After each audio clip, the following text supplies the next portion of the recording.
Meal prep start చేసే ముందు బయట వ్యూ చాలా బాగుండింది. మీతో కూడా షేర్ చేసుకుందామని చిన్న క్లిప్స్ తీసా. మొత్తం ఐస్ ఫామ్ అయ్యి అంత తెల్లగా ఎట్లా కనిపిస్తుంది చూడండి. అక్కడ ఒక అబ్బాయి కూర్చొని ఉన్నాడు స్కూల్ బస్ కోసం. మా ఇంటి ముందే వస్తుందన్నమాట స్కూల్ బస్సు, మిడిల్ స్కూల్. చాలా ఇంకా చల్లగా ఉంది కదా, బస్ వచ్చిన తర్వాత బయటికి వెళ్తుంది. ఈ వీక్ అంతా నేను నా మీల్ ప్రెప్ ఇట్లా ప్లాన్ చేసుకున్నా. నేను ఆన్ పేపర్ ప్రతిసారి ఏం రాయను, ఇఫ్ నెససరీ ఒక్కటే. గ్రాసరీస్ ఈసారి ఏ ఉన్నాయి కొన్ని కావాలి అన్నవి నేను ఫోన్లోనే నోట్ చేసుకొని ఆ కొన్ని మాత్రమే తెచ్చుకున్నా అనమాట.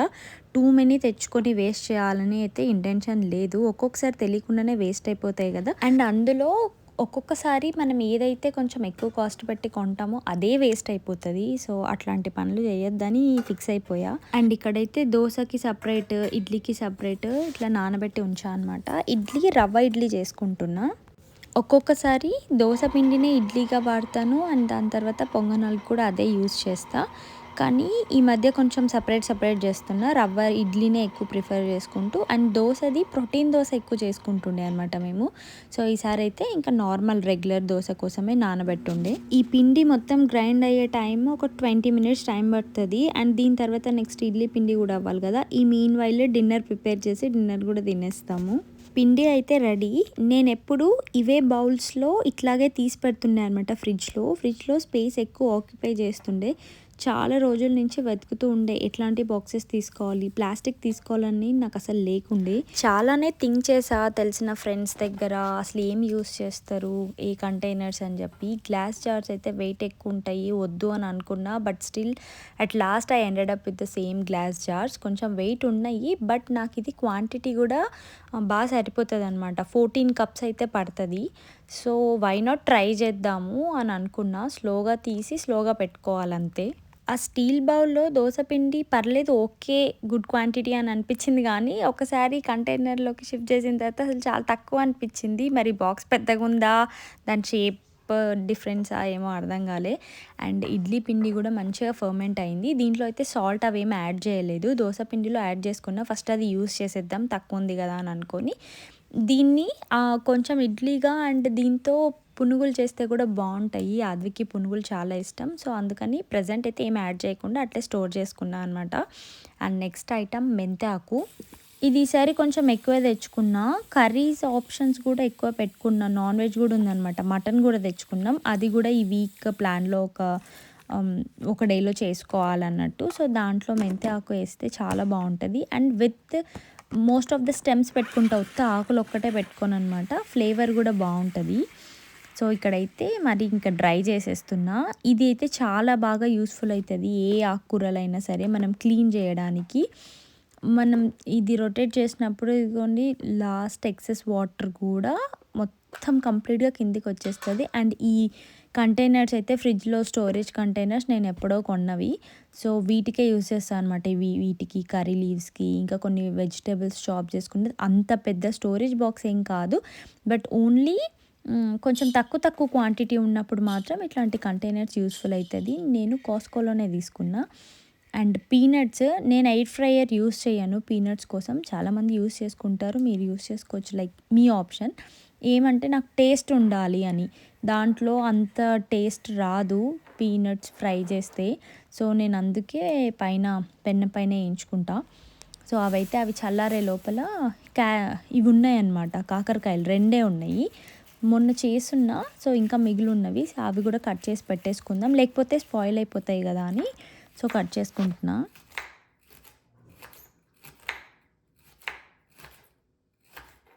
నేనైతే అసలు ఒకప్పుడు కాకరకాయ టచ్ చేసేదాన్ని కాదు. ఇప్పుడు చపాతీలోకి చాలా ఫ్రీక్వెంట్గానే తింటాము. ఒక నార్మల్ వెజిటబుల్ లాగానే కాకరకాయ కూడా, ఒక చపాతీ కాకరకాయ అట్లా మార్నింగ్ బ్రేక్ఫాస్ట్కి కానీ డిన్నర్కి కానీ అట్లా ప్రిఫర్ చేసుకుంటాం అనమాట. పిల్లలు కొంచెం తక్కువే, నేను సుధీర్ అయితే పర్లేదు బాగానే తింటాం. అండ్ ఇంకా బెండకాయలు కూడా ఉన్నాయన్నమాట. సో ఇవి కొన్ని డివైడ్ చేసుకున్నా. చిన్నగా చాప్ చేసుకున్నవి నార్మల్ బెండి ఫ్రై లాగా అట్లా చేసుకోవచ్చు అని.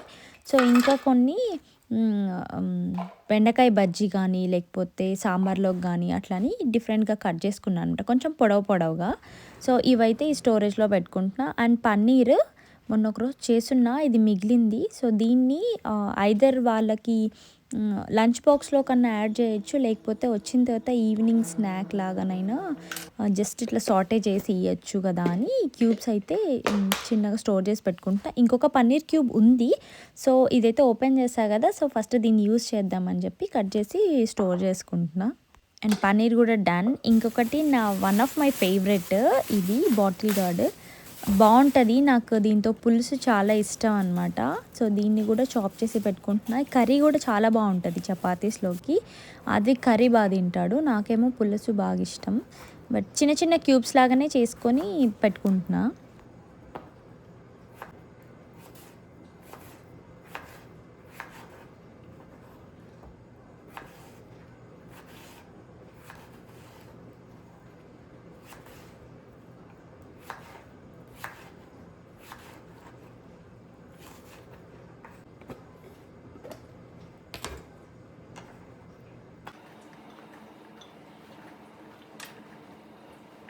ఇవన్నీ కట్ చేసే టైంకి పీనట్స్ కూడా చల్లగా అయిపోయినాయి.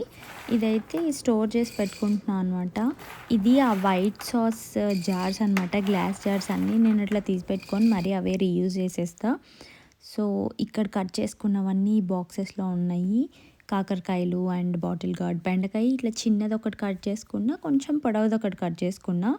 ఇందాక చెప్పాయి కదా సాంబార్లోకి లేకపోతే బెండకాయ బజ్జీ ఏదో ఒకటి చేసేసుకోవచ్చు అని. ఇంకా మెంతి ఆకు అండ్ పీనట్స్, పన్నీర్, ఇంకా ఫ్రిడ్జ్లో స్పినాచ్ ఉంది, ఇంకా మునగాకు ఉంది, అండ్ ఇంకా మటన్ కూడా ఉందన్నమాట. సో అవి కూడా ఇంక్లూడ్ చేసుకుంటా. వీటిల్లో మోస్ట్ ఆఫ్ ది స్టోర్ చేసుకొని అండ్ ఇంకా కొన్ని మాత్రం స్కూల్కి కూడా యాడ్ చేస్తాను నేను. అండ్ స్పినాచ్ బాక్స్ ఏవైతే కట్ చేసుకోవాలో దాన్ని మాత్రం సపరేట్గా కంటైనర్ అవసరం లేదు, ఆల్రెడీ లోపల చిన్న చిన్నగానే ఉంటాయి. దానికి ఏం పెద్ద స్టెమ్స్ ఏమి ఉండవు కాబట్టి బేబీ స్పినాచ్ అది వీళ్ళు జ్యూస్ లాగా ఈజీగా యాడ్ చేసుకోవడానికి. కూడా బీట్రూట్ బ్లాక్ కవర్ కనిపిస్తుంది కదా, ఇట్లా గ్రేట్ చేసి కూడా ఫ్రీజ్ చేయలేదు, పైన పెట్టుకున్నాను.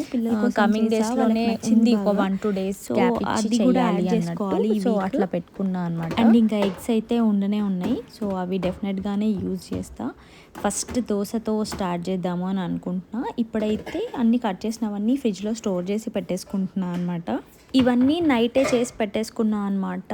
నెక్స్ట్ డే మార్నింగ్ నుంచి ఇంకా ఫ్రీ అయిపోతుంది కదా, మనం చేసుకోవడానికి చాలా ఈజీగా ఉంటుంది అని. మోస్ట్లీ మనం వర్కింగ్ ఉమెన్ అనే కాదండి, ఇంట్లో హోమ్ మేకర్స్ అయినా కానీ మనకి ఇంకొంచెం టైం ఎక్కువ దొరుకుతుంది. అట్లీస్ట్ అన్నీ చాప్ చేసి ఉంటే ఆనియన్స్, టొమాటోస్ ఎట్లాగో అప్పటికప్పుడు చాప్ చేసుకుంటాము. అవి కాకుండా అట్లీస్ట్ వెజిటేబుల్స్కి ఒకరోజు ఒక 2-3 hours మనం కూర్చొని చేసుకుంటే, సో రెస్ట్ కమింగ్ వీక్ అంతా కొంచెం మనకి ప్రశాంతంగా ఉంటుంది. అప్పుడప్పుడు నేను స్కిప్ చేసి నార్మల్గా ఉన్న వెజిటేబుల్స్ అట్లా పెట్టేసి నార్మల్గా కట్ చేసుకుంటా. కానీ ఇట్లా మీల్ ప్రెప్ చేసుకున్నప్పుడు మాత్రం అసలు ఆ వీక్ అంతా చాలా ఈజీగా అయిపోతుంది వర్క్. అండ్ దోశ కాంబినేషన్ ఈసారి chutney and sambar. Coming to the day 2, ఈరోజు లంచ్కి అయితే ఒక హెల్దీ అండ్ టేస్టీ రెసిపీ చేసుకుందామని చెప్పి దాంట్లో మష్రూమ్స్ యాడ్ చేసుకోవాలి. సో మష్రూమ్స్ కోసం నేను ఈసారి క్యాన్స్ తీసుకున్నాను అనమాట, చిన్న చిన్న టిన్స్ ఉంటాయి. ఇది నేను కాస్కోలోనే తీసుకున్నా, కంప్లీట్ ఆర్గానిక్. కరెక్ట్ వెరీ చిన్న క్వాంటిటీ ఉంటుంది అనమాట. సో మనం కర్రీ చేసుకోవాలనుకున్న ఈ క్యాన్ ఒక్కటి సరిపోతుంది. మనం ఓపెన్ చేసిన తర్వాత క్యాన్లో ఇంకా కొన్ని ఉన్నాయంటే అది ఫ్రీజర్లో పెట్టుకోవచ్చు, కానీ త్వరగానే యూజ్ చేయాలి. మనకు ఎవ్రీ ఇన్స్ట్రక్షన్ అక్కడ రాసి ఉంటుంది అనమాట. అండ్ ఈ క్యాన్ ఓపెన్ కూడా చేసి చూపిస్తాం మీకు. సో ఓన్లీ 3 ingredients మాత్రమే ఉన్నాయి దీంట్లో. సో అక్కడ ఆ లిక్విడ్ ఏదో ప్రిజర్వేటివ్స్ ఉండడానికి అది స్టోరేజ్ కోసం అని అనుకుంటారేమో, కాదండి.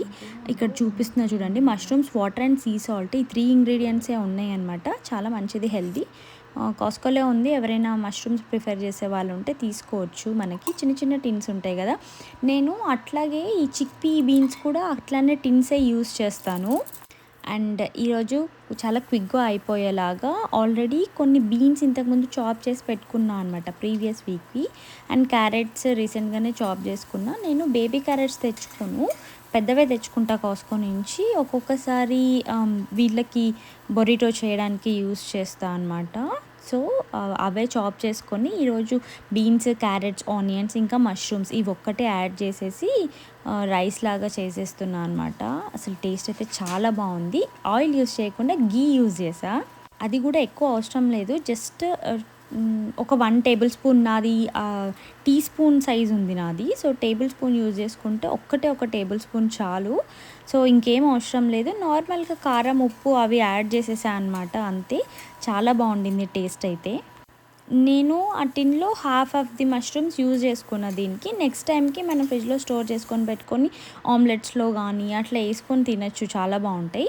బాస్మతి రైస్ జస్ట్ ఒక 20 మినిట్స్ ముందు సోక్ చేసుకున్నా అంతే. నార్మల్‌గా అయితే ఒక 5, 10 మినిట్స్ ముందే నేను ఊకే జస్ట్ ఇట్లా కడిగి వేస్తానంతే. అంత సోక్ చేయననమాట. నాకు రైస్ కన్సిస్టెన్సీ ఒక్కొక్కసారి మెసప్ అయిపోతది. మెత్తగా అయిపోతదనమాట. రిస్క్ తీసుకోకుండా అందుకే సోక్ చేయకుండానే చేస్తా మ్యాక్సిమం. సో, ఆ రోజు కొంచెం చేసి వాటర్ తక్కువేసి చేశా. కానీ చాలా బా వచ్చింది. మంచిగా పొడి పొడిగా చూసారుగా ఎంత కలర్‌ఫుల్‌గా ఉండిందో. లాస్ట్‌లో కొంచెం మింట్ అండ్ కొరియండర్ గూడా యాడ్ చేశా అనమాట. సో, నేను వీడియో క్లిప్ తీసుకోవడం మర్చిపోయా. దీనికి ఇంకా కొంచెం ఎక్కువ గ్రేవీ కన్సిస్టెన్సీ లాగా చేసుకుంటే ఇదే ఉత్తగా తినేయొచ్చు. పిల్లలైతే ఇట్లా తింటారేమో. సో, మేమైతే మాకు ఏదో కొంచెం ఎక్స్ట్రా గ్రేవీ కావాలి అని చెప్పి నేను ఆల్రెడీ పీనట్స్ కూడా ఉండే కదా! కొంచెం నువ్వులు అవి వేసుకొని ఇట్లా గ్రేవీలాగా సాలన్ చేసుకున్నా అనమాట. మిర్చికా salan. So, and coming to the day 3 ఈరోజు రాగి ముద్ద తినాలని అనిపించింది. యాక్చువల్‌గా లిస్ట్‌లో ఉంది. ఎప్పటినుంచో పోస్ట్‌పోన్ చేసుకుంటూ వస్తున్నా. వాటర్ ఆల్రెడీ యాడ్ చేసి ఒక 2, 3 స్పూన్స్ రాగి పౌడర్ యాడ్ చేసి అది బాయిల్ కన్సిస్టెన్సీకి వచ్చిన తర్వాత నేను బియ్యం యాడ్ చేస్తున్నా. ఎప్పుడు అట్లా చెయ్యను. డైరెక్ట్‌గా అన్నం వేసి లాస్ట్‌లో అది వేస్తా. సో, ఈసారి ఎందుకో కొంచెం ఇట్లా కలిపి వేసా అనమాట. అండ్ మీన్ వైల్ వాటి కాంబినేషన్‌గా నేను ఎగ్స్ కూడా బాయిల్ చేస్తున్నా. ఎగ్ కర్రీ కూడా చేసుకుందాం అనుకున్నా. ఈరోజు 2 డిఫరెంట్ కాంబినేషన్స్. నేను ఎప్పుడు తినని కాంబినేషన్ ఒకటి. అండ్ ఇది ఎగ్ అయితే రెగ్యులర్‌గానే చేసుకుంటా. రాగి ముద్దకి ఎగ్ పులుసులాగా. ఈ ఎగ్స్ అన్నీ బాయిల్ అయ్యేలోపు నా అన్నం కూడా అయిపోతుంది. సో, కరెక్ట్ రైస్ బాగా ఉడికేటప్పుడు నేను ఈసారి 1:2 రేషియోలా తీసుకున్నాను అనమాట. 1 కప్ రైస్కి 2 కప్స్ ఆఫ్ రాగి ఫ్లోర్ తీసుకున్నా. సో, ఓన్లీ దానిపైన ఇట్లా వేస్తాం అంతే మనకు వాటర్ ఉన్నప్పుడే. అదే కొంచెం బాయిల్ అయ్యి ఆ ఫ్లేవర్ అంతా పోవాలి. అది పోయిన తర్వాత కొంచెం సిమ్‌లోనే పెట్టుకొని ఇట్లా కలుపుకుంటాను. కలుపుకున్న తర్వాత కూడా ఇంకా నేను సిమ్‌లోనే పెడతా అనమాట. స్టవ్ అయితే కంప్లీట్‌గా ఆఫ్ చెయ్యను. ఇది స్పూన్‌తో నార్మల్‌గా కలుపుకుంటా కదా! సో, దీని తర్వాత ఇంకా బాగా ఇది మెత్తగా చేయాలన్నమాట. ఐదర్ పప్పు గుత్తి తీసుకొని ఇట్లా మిక్స్ చేయాలి. నేను ఇక్కడ చూపిస్తున్నా చూడండి. అట్లా బాగా కలిపితే సో, అది బాగా ఇట్లా మెత్తగా అవుతదనమాట. ఇట్లా ముద్దలా కట్టడానికి వస్తది. అండ్ దాని తర్వాత నెయ్యి వేసుకోవాలి. నాకు నెయ్యి చాలా ఇష్టం. సో, నేను కొంచెం ఎక్కువనే యాడ్ చేసుకుంటా. మీరు మీ ప్రిఫరెన్సెస్ బేస్ చేసుకొని చేసుకోండి. అండ్ ఇంకొక కాంబినేషన్ అన్నా కదా! ఇది వంకాయ చేశా అనమాట. వంకాయ కర్రీ ఇది స్పాయిల్ అయిపోతున్నాయి యాక్చువల్‌గా వంకాయలు అందుకే చేశా. దాంతో పాటు ఎగ్ పులుసు మళ్ళీ కూడా నెయ్యేసుకున్నా. అసలు టేస్ట్ అయితే ఎంత బావుండిందో. కమింగ్ టు డే 4 ఇడ్లీలు చేసే టైం వచ్చేసింది. సో, ఈరోజైతే వాళ్ళకి లంచ్ బాక్స్‌కి ఇడ్లీ, మా బ్రేక్‌ఫాస్ట్‌కి కూడా ఇడ్లీ. ఘీ ఏస్తా అనమాట. అసలు చాలా బా వచ్చినాయి రవ్వ ఇడ్లీలు. ఇది కూడా అంతే.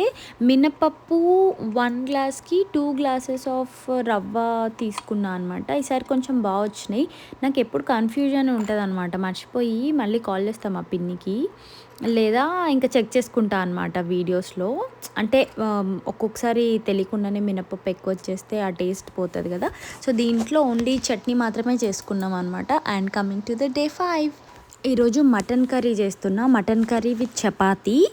అండ్ ఈ వీక్‌లో ఇది లాస్ట్ డే అనుకోండి. అంటే ఈ వీడియోకి. ఇంకా కొన్ని నాకు వెజిటబుల్స్ మిగిలున్నాయి. అవి ఇంకా కంటిన్యూ అయితాయి. అండ్ కమింగ్ టు ద అల్లం పేస్ట్ నేను ఇంతకుముందు స్టోర్ చేసి పెట్టుకుంటుండే.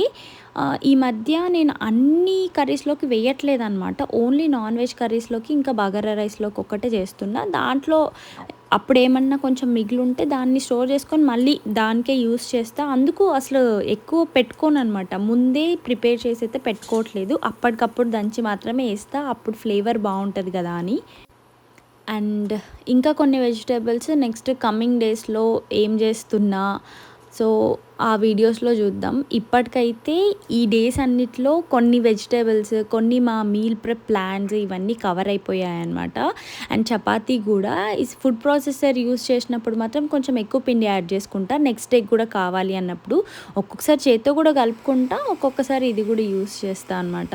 నేను అసలు ఈసారి ఒక డ్రాప్ ఆఫ్ ఆయిల్ కూడా యాడ్ చేయలేదు. మామూలుగా కొంచెం సాల్ట్, కొంచెం ఆయిల్ యాడ్ చేసుకుంటా పిండిలో మిక్స్ చేసే ముందు.